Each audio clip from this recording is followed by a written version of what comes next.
আমার দোকানদারে ভাঙ্গা ভিঙ্গা থুয়ে যে আমার মাল জিনিস সব নষ্ট করে লাইছে। আর অনেক বড় লোকের দেখে বিল্ডিং দেখে হ্যাঁ করে রাখা গেল, তারা আমাকে গরিবরা মানলো কি লিখা?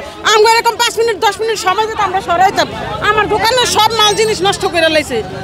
এই যে চুলা মুলা ভাঙ্গা ঘর দুয়ার ভাঙ্গা দিয়ে একখানে করে লাইছে। তো হ্যাঁ করে টাইম দিলে এরকম আম করে আধা ঘন্টা টাইম দিত, আমরা সরাইতাম আমাকে জিনিস।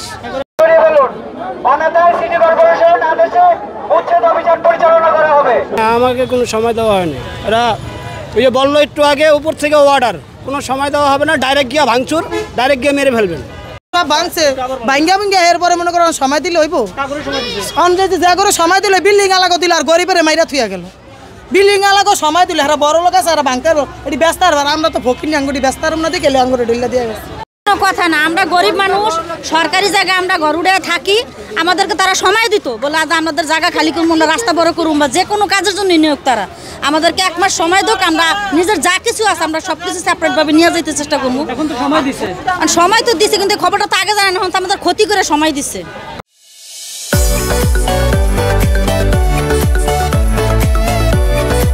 এই যে গরিব পাশে দোকানগুলো ভাঙা লাগছে, এই যে 3 দিন সময় দিচ্ছে, ভাঙার পর 3 দিন সময় দিলে হইব। এই যে গরিব পাশে দোকান ভাঙছে, এখানে দুনিয়ার মাল জিনিস আছে এগুলো সব নিয়ে গেছে। সময় দিচ্ছে 1 সপ্তাহ, এটা কাদের সময় দিচ্ছে? যাকে যে বিল্ডিং আছে এর জন্য 1 সপ্তাহ সময় দিচ্ছে। তো আমরা গরিব মানুষ পাশে কেন প্যানেল লাঠি দিল? কত টাকার মাল জিনিস এগুলো কিভাবে আমরা এগুলো পাবো?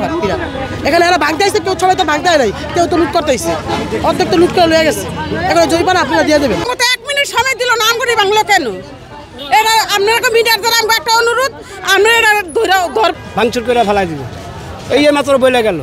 আমাদেরকে কোনো সময় দেবে, আমাদের যদি সময় দিত 2-4 ঘন্টা আমরা সরাই দিতাম। আমরা অনেক কষ্ট করে মনে করে এই জিনিসটা করছি, আমাদের এই পেটের মধ্যেই লাথি দিল, এটা কিন্তু ঠিক করে নাই, এটা ঠিক করে নাই এই দেশের সরকার।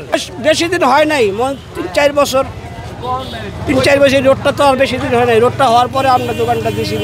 গুলা ভাঙছে ভাই, এই যে পাকা বিল্ডিং গুলা ভাঙে নাই, ঠিক আছে, বড় লোকের গুলা ভাঙে নাই, হ্যাঁ গো আছে এই কারণে ভাঙে নাই। এই যে দেখেন আমরা এনে ছোট একটা ইয়া করি, 4 দোকান বাচ্চা মাচ্চা নিয়ে ইয়া করি, এই দোকানটার অবজেকশন ছাড়াই মসজিদের লোকে দাম করে চাপ দেওয়া ভাই, একটা মাল ছাড়া না ভাই করতে নেই ভাই।